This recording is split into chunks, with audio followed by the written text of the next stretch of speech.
मुहार फेरिँदै चितलाङ लिच्छविकाल मल्लकाल र राणाकाल पछि 2012 सालसम्म निकै भिडभाड रहने यो ठाउँ बिचमा सुनसानसँगै फेरि चहल पहल बन्न थालेको छ।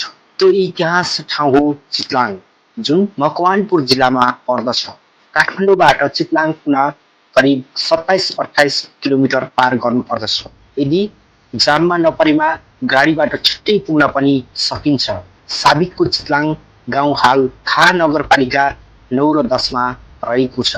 त्रिभुवन राजमार्ग सञ्चालनमा आएपछि चितलाङ सुनसान बनेको थियो। यसले गर्दा लामो समयसम्म एकान्तवासमा बसेको बस्ती जस्तो हुन पुग्यो चितलाङ। काठमाडौँ उपत्यका आउने प्रवेशद्वार थियो चितलाङ। जब त्रिभुवन राजमार्ग बन्यो त्यसपछि मात्रै काठमाडौँ उपत्यका प्रवेश गर्न अर्को बाटो चलन चल्तीमा आएको थियो। त्यसले गर्दा चितलाङ सुनसान बन्न पुगेको थियो। अहिले भने चितलाङ पहिले जस्तै रमझम भएको स्थानीयहरू बताउँछन्। चितलाङको पुरानो नाम चित्रापुर थियो। त्यस्तै यसलाई चैत्यलुङ पनि भन्ने गरिन्थ्यो। पछि अपभ्रंश भएर यसको नाम चितलाङ हुन गएको पनि भनिन्छ। चितलाङ अर्थ यसरी प्रस्ताइएको छ कि चित भनेको चेतना र लाङ भनेको सुन्दर ठाउँ वा बगैँचा। चितलाङको उत्तरतर्फ चन्द्रगिरी डाँडा रहेको छ। अहिले यहाँ केबल कार राखिएपछि चन्द्रगिरी जानेको घुइँचो पनि पछिल्लो समयदेखि बढ्दै आएको छ। पछिल्लो समयमा कतिपय विद्यालयहरूले पनि आफ्ना विद्यार्थीहरूलाई चितलाङ लाने गरेको पाइएको छ। नेपालका धेरै शासन र शासकहरूको साक्षी भएकोले चितलाङ लिच्छवीदेखिको प्रमाण मानिन्छ। इतिहासकारका अनुसार तराई जान चितलाङ बाटो भएर जानु पर्दछ। मल्लकालीन राजाहरू र राणा प्रधानमन्त्रीहरू र सर्वसाधारणहरू चितलाङकै बाटो भएर काठमाडौँ र तराई ओहोरदोहोर गर्दथे।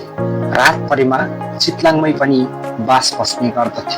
इतिहासकारहरूको भनाइअनुसार प्रधानमन्त्री चन्द्र शमशेरले शिकार खेल्न जाँदा निर्माण गराएका पाहुना घर र दरबारहरू पनि चितलाङमा देख्न सकिन्छ। तर ती भग्नावशेषको अवस्थामा रहेका छन्। यस्तै सम्राट अशोकले चितलाङमा चैत्य पनि निर्माण गराएका थिए। यो पनि अहिले संरक्षणको पर्खाइमा रहेको पाइएको छ। चितलाङमा भीमसेन मन्दिर, अशोक चैत्य, ढुङ्गेधारा जस्ता सम्पदा र संस्कृतिका साथै अहिले रिसोर्ट र होटलहरू पनि खोलिने क्रम बढ्दो रहेको छ। यसले गर्दा पर्यटकहरूको भिड पनि हुने गरेको छ।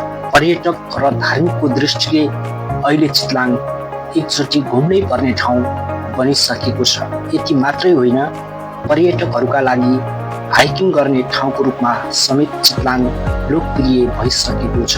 यस्तै जङ्गल सफारी, पुरानो गाउँघरको झलक, रहनसहन अवलोकन गर्न पनि चितलाङमा पर्यटक आइरहेको त्यहाँका स्थानीयहरूले बताएका छन्। अहिले त्यहाँ रहेको इन्द्र सरोवर ताल, उलेखानी ड्याममा डुङ्गा सरर पनि गर्न पाइन्छ। भनिन्छ यो नेपालको सबैभन्दा ठुलो मानव निर्मित ताल हो। यस तालमा डुङ्गा चलाउन दिँदा देशी तथा विदेशी पर्यटकहरू आकर्षित भएका छन्। त्यसो त ताल देख्नमै मनमोहक रहेको छ।